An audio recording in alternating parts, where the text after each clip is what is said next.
बिस्मिल्लाहिर्रहमानिर्रहीम। अस्सलाम वालेकुम स्टूडेंट्स। आज के इस लेक्चर में हम सर्किट एनालिसिस का रिव्यू करेंगे।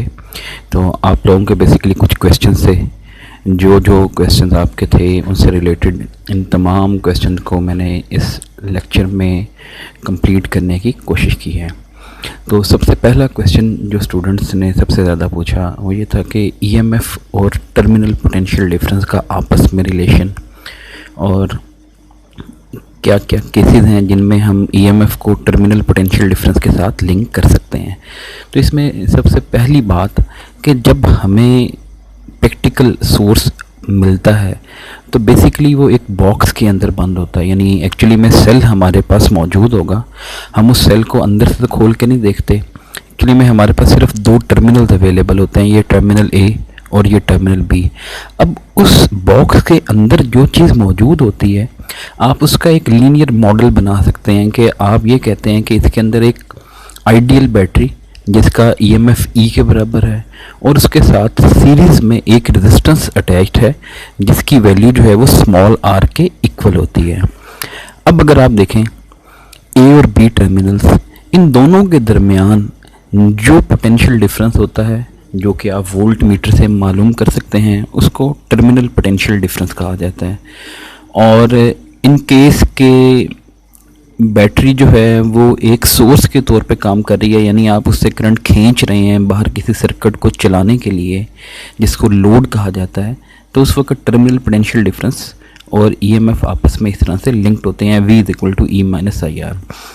अब सबसे पहले आप देखें, अगर हम अज्यूम कर लें कि हमारे पास जो बैटरी है वो सोर्स के तौर पे बिहेव कर रही है लेकिन उसकी इंटरनल रेजिस्टेंस ज़ीरो है, इसका मतलब है ये एक आइडियल बैटरी की हम बात कर रहे हैं, तो उस वक्त हम ये कहेंगे कि उसमें से बेशक आप जितना मर्जी करंट ड्रॉ करें, यानी नॉन ज़ीरो करंट आप उसे ड्रॉ कर रहे हैं लेकिन उसकी इंटरनल रेजिस्टेंस ज़ीरो है। और इंटरनल रेजिस्टेंस ज़ीरो होने का मतलब है इंटरनली वो कोई वोल्टेज जो है वो ड्रॉप नहीं कर रही, सारा का सारा वोल्टेज जो है वो आपको इन टर्मिनल ए और बी पे अवेलेबल है। इसका मतलब ये होगा कि टर्मिनल पोटेंशियल डिफरेंस और ईएमएफ ऑफ द बैटरी बिल्कुल आपस में इक्वल हैं। लेकिन ये कौन सा केस है? Ideal battery. लेकिन आइडियल बैटरी तो हमें अवेलेबल नहीं होती, हमें डिस्कस करने हैं प्रैक्टिकल केसेस। तो प्रैक्टिकल केस में पहला केस कि लेट्स सपोज आर की वैल्यू नॉन ज़ीरो है, यानी ये एक प्रैक्टिकल बैटरी है जिसकी कोई ना कोई इंटरनल रेजिस्टेंस है, ज़ीरो नहीं है, ज़ीरो के अलावा कुछ भी हो सकती है। अच्छा, अगर ये सोर्स होगा तो इसकी इंटरनल रेजिस्टेंस स्मॉल होगी, अगर ये एक बुरा ईएमएफ सोर्स है तो इसकी इंटरनल रेजिस्टेंस लार्ज होगी। अब इसमें से करंट ड्रॉ नहीं करते हम, यानी हमने एक्चुअली में क्या किया कि कोई करंट ड्रॉ नहीं किया, ए और बी के दरमियान हमने कोई रेजिस्टेंस नहीं लगाई, उसे कहते हैं नो लोड, कोई लोड नहीं लगाया आपने।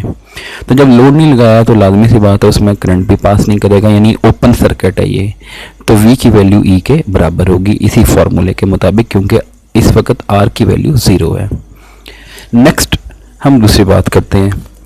अब सपोज कर लें कि हमारे पास R की वैल्यू नॉन ज़ीरो है, यानी अभी भी प्रैक्टिकल बैटरी की बात कर रहे हैं, and I is coming out of the battery. इसका मतलब है हमने बैटरी के साथ जो लोड लगाया है वो बैटरी से करंट बाहर खींच रहा है, करंट ड्रॉ कर रहा है, तो उस वक्त V = क्या होगा? E-IR, यानी बैटरी का जितना EMF होगा उसमें से वो वाली टर्म, ये जो capital I into small r है, ये माइनस हो जाएगी, जो टर्म बैटरी इंटरनली ज़ाया कर देती है।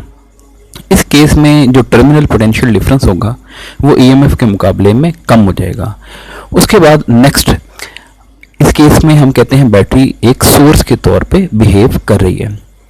नेक्स्ट अगर आप ये देखें, V की वैल्यू जो है वो E से ज़्यादा हो सकती है, यानी अगर फ़र्ज़ करें R की वैल्यू नॉन ज़ीरो है, प्रैक्टिकल बैटरी है, I is being injected into the battery, यानी कहीं बाहर से एक सोर्स है जो बैटरी को चार्ज कर रहा है, यानी आप ये समझ सकते हैं जैसे आपके मोबाइल की बैटरी चार्ज होती है या यूपीएस की बैटरी चार्ज होती है, तो उस वक्त करंट एंटर हो रहा होता है बैटरी में, तो current coming into the battery या इनटू द टर्मिनल, तो उसको हमेशा क्या किया जाता है? पॉजिटिव कंसिडर किया जाता है। तो यहाँ पर प्लस IR वाली टर्म, तो V is greater than E, तो इसका मतलब बैटरी बीइंग चार्ज। तो इट मीन्स चार पॉसिबल केसेस थे, उन चार पॉसिबल केसेस में दो में V और E आपस में इक्वल हो सकते थे, लेकिन वो या तो आइडियल बैटरी होनी चाहिए या सर्किट ओपन होना चाहिए। आइडियल बैटरी अवेलेबल नहीं है और ओपन सर्किट मीन्स के यू आर ड्राइविंग नथिंग, कि हम कोई भी करंट बैटरी से नहीं ड्रॉ कर रहे, किसी सर्किट को हम चला नहीं रहे। नेक्स्ट 2 केसेस ये हो सकते थे, अगर आप बैटरी को एज अ सोर्स इस्तेमाल करेंगे तो हमेशा टर्मिनल पोटेंशियल डिफरेंस ईएमएफ से कम होगा, और अगर आप बैटरी को चार्ज कर रहे होंगे तो टर्मिनल पोटेंशियल डिफरेंस उस चार्जिंग के दौरान ईएमएफ से थोड़ा सा इंक्रीज हो सकता है। नेक्स्ट क्वेश्चन था सीरीज़ और पैरेलल कॉम्बिनेशन का। तो अगर आप देखें 2 रजिस्टर्स के दरमियान, ये बहुत इंपॉर्टेंट जो है वो बात है, अगर 2 रजिस्टर के दरमियान एक ही जंक्शन हो, जैसे आप यहाँ पर देख रहे हैं ए और बी टर्मिनल्स के दरमियान 2 रजिस्टर्स लगे हुए हैं, R1 का राइट टर्मिनल और R2 का लेफ्ट टर्मिनल आपस में एक दूसरे से कनेक्टेड हैं, और इसके अलावा इन दोनों के दरमियान कोई रुकावट नहीं है, यानी इसके साथ कोई तीसरी जो है वो लेग आपको नज़र नहीं आ रही, तो इट मीन्स ये दोनों रजिस्टर सीरीज़ में कंसिडर किए जाएंगे। अब सेम यही काम मैंने यहाँ पर किया कि यहाँ पर मैंने R1 R2 को उसी तरह से जैसे ये सीरीज़ में लगे हुए थे लगा दिया, लेकिन उसके साथ ए और बी के दरमियान एक और वायर डायरेक्ट लगा दी। इट मीन्स ए और बी के दरमियान अब 2 रास्ते हैं, एक ये रास्ता है जो स्ट्रेट वायर से गुजर के जाने वाला है, ये जो वायर है एक्चुअली में इसको हम शॉर्ट सर्किट कहते हैं, और शॉर्ट सर्किट की इंटरनल रेजिस्टेंस होती है 0 ओम। दूसरा रास्ता ए से बी तक जाने का वो वही है जहां पर आपको R1 और R2 में से गुजर के जाना पड़ेगा। तो इट मीन्स एक्चुअली में ये सर्किट जो है वो पैरेलल सर्किट है, जिसमें एक रास्ते के ऊपर आपको 0 और दूसरे रास्ते पे R1 प्लस R2 अवेलेबल है। जब आप इन दोनों को पैरेलल में सॉल्व करेंगे तो आंसर 0 आएगा। इट मीन्स ये हमें याद रखना है कि शॉर्ट सर्किट जब भी किसी चीज़ के साथ पैरेलल में आता है तो उस वक्त वो हमेशा टोटल रेजिस्टेंस को 0 कर देता है। अब इसी सर्किट को मैंने यहाँ पर रीड्रॉ किया। अब आप देखें कि ए और बी के दरमियान तो आपको रेजिस्टेंस दिखाई दे रही है 0। अब आप ए और सी के दरमियान या बी और सी के दरमियान देखना चाहें तो आप इस सर्किट को रीड्रॉ करेंगे। ये देखें मैंने इसको रीड्रॉ किया। ज़रा सी टर्मिनल पे देखें, R1 का राइट टर्मिनल और R2 का लेफ्ट टर्मिनल जुड़ा हुआ है। तो मैंने ज़रा इसको वर्टिकली यूँ खींचा सी पॉइंट को, यहाँ पर R1 का एक टर्मिनल और R2 का भी एक टर्मिनल आ रहा है। अब R1 का जो लेफ्ट टर्मिनल है और R2 का जो राइट टर्मिनल है, ये दोनों आपस में कनेक्टेड हैं, यानी ये R1 का लेफ्ट टर्मिनल A से जुड़ा हुआ है, R2 का राइट टर्मिनल B से जुड़ा हुआ है, लेकिन ये दोनों आपस में डायरेक्टली जुड़े हुए हैं। इट मीन्स R2 का जो दूसरा टर्मिनल था और R1 का दूसरा टर्मिनल, ये दोनों आपस में डायरेक्टली लिंक्ड हैं। तो इसका मतलब ये हुआ कि अब ये सर्किट जो है उसमें A और B पॉइंट कॉमन है, क्योंकि ये आपस में डायरेक्टली जुड़े हुए हैं, और C पॉइंट इनसे मुख्तलिफ है, और A और C या B और C एक ही बात है, और इन दोनों के दरमियान 2 रेजिस्टर्स पैरेलल में कनेक्टेड हैं। यानी आप ये कह सकते हैं resistance between A and C is actually the resistance between B and C, and it is the parallel combination of R1 and R2 which can be calculated like R1 R2 over R1 plus R2। इसके बाद एक question ये था कि current source को circuit में अगर solve करना पड़े तो हम किस तरह से सॉल्व करते हैं। तो मैंने यहाँ पर एक सर्किट बनाया जिसमें एक बैटरी 16 वोल्ट की R1 R2 इनकी वैल्यूज़ गिवन है। ये एक करंट सोर्स है जिसमें से 6 एम्पियर करंट जो है वो एमिट हो रहा है, और उसके साथ एक रेजिस्टेंस R3 जो कि 1 ओम है। ए और बी टर्मिनल्स के दरमियान एक रेजिस्टेंस लगी हुई है 12 ओम की, जिसको हमने लोड कहा हुआ है। अब हमें ये काम करना है कि लोड के दरमियान गुजरने वाला करंट जो है वो हमें मालूम करना है। तो जब हमने ये डिस्कस किया था सर्किट एनालिसिस में थेवेनिन थ्योरम, तो हमने वहाँ पर ये डिस्कशन कर ली थी कि थेवेनिन थ्योरम का वहाँ पर यूज़ किया जाएगा जब आपको एक कम्प्लेक्स सर्किट के किसी एक ब्रांच में से गुजरने वाले करंट मालूम करने के लिए कहा जाएगा। तो इसका मतलब है कि हमें ए और बी के दरमियान RL में से गुजरने वाला करंट मालूम करना है, और अगर आपको ये करंट मालूम करना है तो हमें ए और बी टर्मिनल्स के अक्रॉस लगे हुए लोड के ऊपर सर्किट को थेवेनाइज करना है। अब देखें यहाँ पर वोल्टेज सोर्स भी है और करंट सोर्स भी है। तो जब थेवेनिन रेजिस्टेंस मालूम करते थे तो ये काम करते थे, open the load terminals, load terminal को तो आप ओपन कर दिया, ये ए और बी के दरमियान ओपन कर दिया। उसके अलावा जो करंट सोर्स था, हमने कहा था आइडियल करंट सोर्स की इंटरनल रेजिस्टेंस इनफाइनाइट होती है, तो इनफाइनाइट का मतलब है हम उसको ओपन कर देंगे, और जो बैटरी थी या वोल्टेज सोर्स था उसकी इंटरनल रेजिस्टेंस आइडियल बैटरी की 0 ओम होती है, इसलिए हम उसको शॉर्ट करते हैं। तो अगर आप देखें मैंने इस बैटरी को शॉर्ट कर दिया, यहाँ पर लगा हुआ जो करंट सोर्स है वो ओपन कर दिया, ये वाला करंट सोर्स। अब आपको ये सर्किट में नज़र ही नहीं आ रहा। शॉर्ट करने का मतलब है आप उस कंपोनेंट को रिमूव करते हैं और जिन दो टर्मिनल्स के दरमियान वो लगा हुआ था उन दोनों टर्मिनल को डायरेक्टली एक वायर के साथ, कंडक्टर के साथ जोड़ देते हैं। ओपन का मतलब ये होता है कि आप उसको वहां से रिमूव कर देते हैं और उसकी जगह मजीद कोई कंपोनेंट जो है वो नहीं लगाते। तो अब अगर आप देखें, हमें ए और बी के दरमियान रेजिस्टेंस निकालनी है। जब हमने ए से बी की तरफ जाना है तो सबसे पहले हमें R1 और R2 में से गुजर के जाना पड़ेगा। तो इट मीन्स जब ए से बी की तरफ जाने लगेंगे तो ए से बी की तरफ जाते हुए ये R1 में से भी करंट गुजर रहा है, R2 में से भी। तो इसका मतलब है ये दोनों तो पैरेलल में कनेक्टेड हैं। तो आप R1 और R2 की जगह इनका पैरेलल कॉम्बिनेशन यहाँ पर प्लेस कर दें, जिसको R12 कहेंगे। R1 और R2 की वैल्यू सर्किट में से यहाँ पर प्लेस की 3 ओम और 2 ओम, तो ये हमारे पास रेजिस्टेंस 1.2 ओम आ जाती है। अब अगर आप देखें ए और बी के दरमियान जस्ट एक ही रास्ता है, जिसमें आपको सबसे पहले R12 में से पास होना पड़ रहा है और उसके बाद आप R3 में से पास हो रहे हैं और बी टर्मिनल पे पहुंच रहे हैं। तो इट मीन्स कि टोटल जो रेजिस्टेंस है ए और बी के दरमियान, जिसको आप थेवेनिन रेजिस्टेंस कहते हैं, वो R12 प्लस R3 के इक्वल है, जो कि 6/5 + 1 और ये मिलने के बाद 2.2 ओम बन जाती है थेवेनिन रेजिस्टेंस। अब ये बड़ा इंपॉर्टेंट जो है वो केस है कि आपने लोड को तो ओपन कर दिया थेवेनिन रेजिस्टेंस, थेवेनिन वोल्टेज मालूम करने के लिए। यहाँ पर ए और बी के दरमियान जो पोटेंशियल डिफरेंस है वही है थेवेनिन। अब ए और बी के दरमियान जो पोटेंशियल डिफरेंस है, ये ए इस सर्किट की लेफ्ट लेग पे है और ये बी पॉइंट इस सर्किट की राइट लेग के ऊपर है। तो इट मीन्स जब पोटेंशियल डिफरेंस मालूम करना है तो हम ए का पोटेंशियल बी में से माइनस कर देंगे। लेकिन इस तरह के सर्किट को सॉल्व करने के लिए ज़रूरी ये होता है कि आप इन दोनों, ये जो राइट वाला पोर्शन है और ये लेफ्ट वाला पोर्शन है, इन दोनों का जो रेफरेंस पॉइंट है उसको कॉमन कर लें।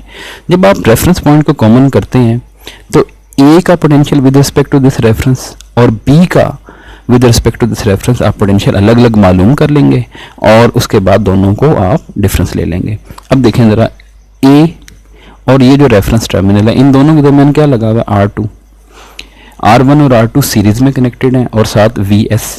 तो इट मीन्स ए का पोटेंशियल जो होगा वो होगा R2 divided by R1 plus R2 into Vs, यानी वोल्टेज डिवाइडर फॉर्मूला, क्योंकि R1 R2 सीरीज में कनेक्टेड हैं। R1 की वैल्यू प्लेस कर दी, R2 की वैल्यू प्लेस कर दी, करने के बाद ये हमारे पास आंसर आ गया 6.4 वोल्ट।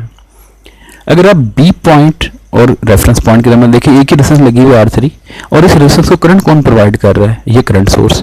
इस करंट सोर्स में से कितना करंट निकाल रहा है? IS, which is 6 ampere.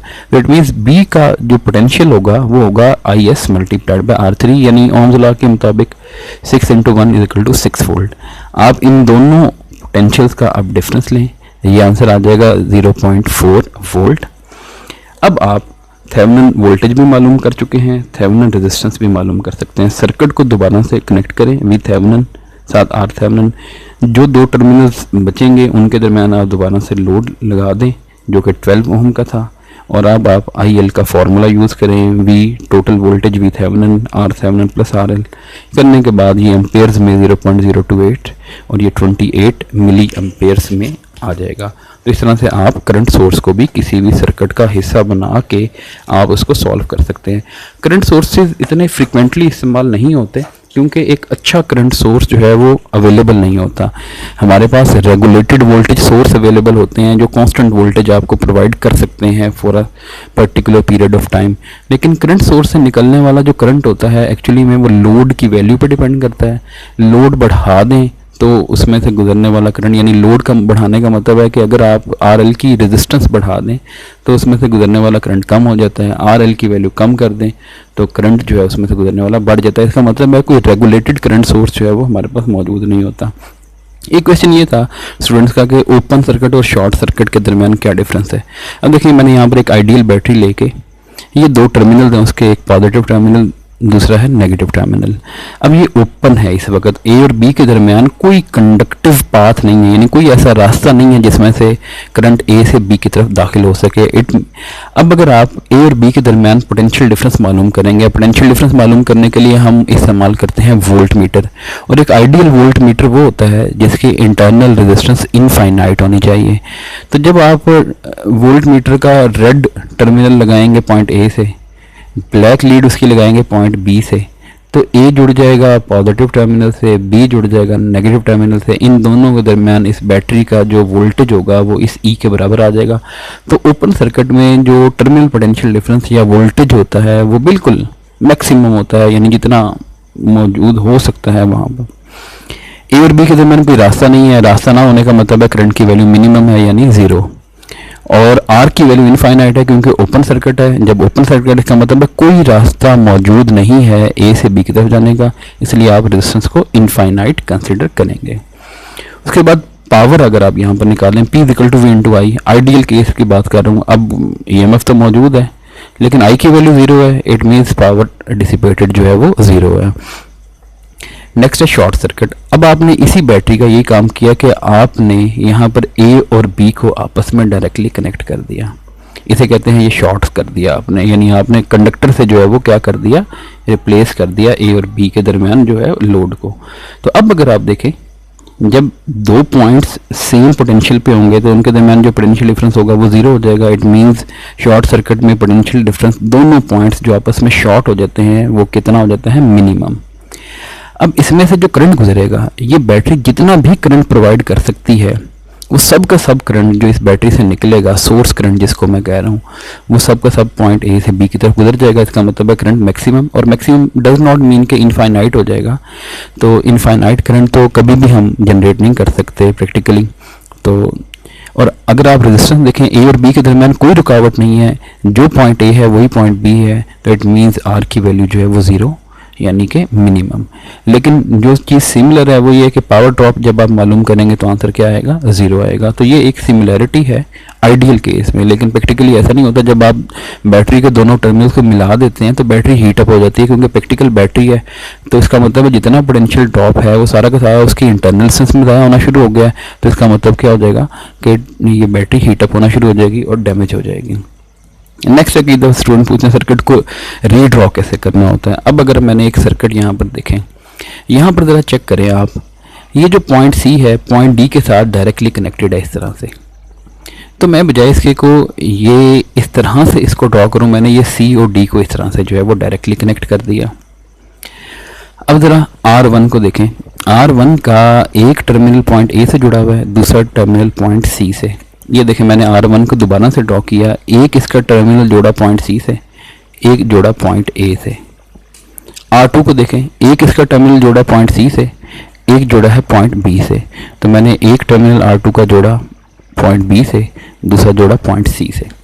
R3 को देखें, एक टर्मिनल पॉइंट ए से कनेक्ट हो रहा है, दूसरा टर्मिनल पॉइंट डी से कनेक्ट हो रहा है। तो ये देखें मैंने एक पॉइंट डी से कनेक्शन किया, एक जो है वो ए से।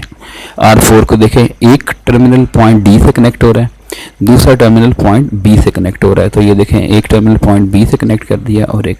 तो आप इस तरह से इस सर्किट को इस तरह से और जब आप इस सर्किट को ज़रा इजी पैटर्न में रीड्रॉ कर लेंगे तो हमारे लिए ये अंडरस्टैंड करना बहुत आसान हो जाएगा कि ये R1 और R3 पैरेलल में है, क्योंकि इन दोनों के लेफ्ट टर्मिनल्स आपस में कनेक्टेड हैं। और अगर राइट टर्मिनल्स को देखा जाए ये भी आपस में डायरेक्टली कनेक्टेड है, इट मीन्स R1 और R3 पैरेलल में है। R2 और R4 पैरेलल में है, तो R1 और R3 की जगह एक ही रेजिस्टेंस R13 जो इन दोनों का पैरेलल कॉम्बिनेशन है, R2 और R4 की जगह एक ही रेजिस्टेंस जो इन दोनों का पैरेलल कॉम्बिनेशन है। अब अगर आप A और B के दरमियान देखें तो ये दोनों सीरीज़ में कनेक्टेड हैं, तो इस तरह से आप इनको सीरीज़ में देख सकते हैं। तो मज़ीद अगर कोई क्वेश्चन होगा तो उसको भी जो है वो नेक्स्ट टाइम हम रिव्यू करेंगे, और इससे रिलेटेड जितने भी लेक्चर से एनालॉग इलेक्ट्रॉनिक्स में सर्किट एनालिसिस के, वो lecture number 1 to lecture number 8 के लिंक्स डिस्क्रिप्शन में गिवन है, तो आप उनसे कोई भी जो है वो लेक्चर देख सकते हैं और इसको अंडरस्टैंड कर सकते हैं। होपफुली ये लेक्चर आपके लिए हेल्पफुल जो है वो साबित होगा। तो नेक्स्ट टाइम इंशाल्लाह हम इंट्रोडक्शन टू इलेक्ट्रॉनिक्स के साथ जो है वो मिलेंगे। अल्लाह हाफिज़।